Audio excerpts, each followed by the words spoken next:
ఈస్తు ఈస్తు అను మారు మనుషుల మారు పేరుగల ఏరే పేరుగల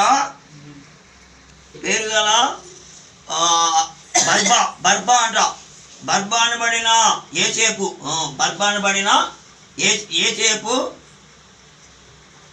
ఏసేపు మత్తయ్యాను ఇద్దరిని నిలబెట్టి ఏసేపుని మత్తయ్యాను నిలబెట్టి ఇట్లని ప్రార్థన చేసిరి. ఇట్లని ప్రార్థన ఇద్దరు నిలబెట్టి ఇట్లని ప్రార్థన చేసిరి. ఏం ప్రార్థన చేసారు చూడండి. అందరి హృదయములను ఎరిగి ఉన్న ప్రభువా దేవుని స్తోత్రములు. ఏమిటమ్మా? అందరి హృదయములను ఎరిగిన ప్రభువా, నా హృదయములను మన హృదయం అందరినీ హృదయాలను ఎరిగిన దేవా అని చెప్పాలి. తన చోటికి పోవుటకు యూదా తప్పిపోయి పోగొట్టుకొనిన ఈ పరిచర్యలోను అపోస్తులత్వములను పాలు పొందుటకు అంతటా వారు వీరిని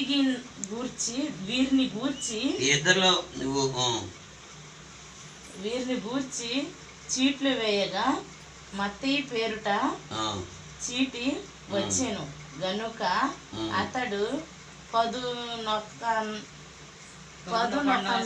మంది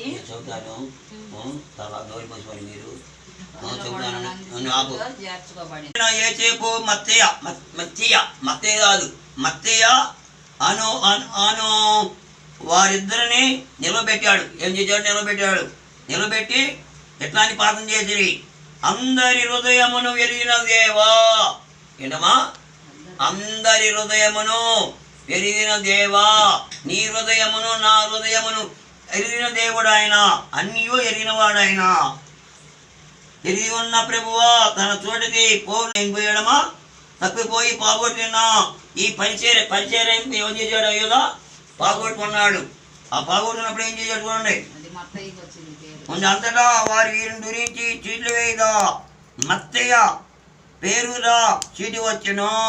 మత్తయ్య అని పేరుదా చీటు వచ్చి ఉన్నది. కనుక అతడు 11 మంది ఏం చేయడమా? ఎంతమంది? 11 మంది యోధా ఏమయ్యా గురేసుకొని చచ్చిపోయినప్పుడు మరి 11 మందిలో మత్తయ్య అనేవాడిని ఏర్పాటు చేసుకొని అపోస్తలులు సువార్తను ప్రకటిస్తూ ఉన్నారు.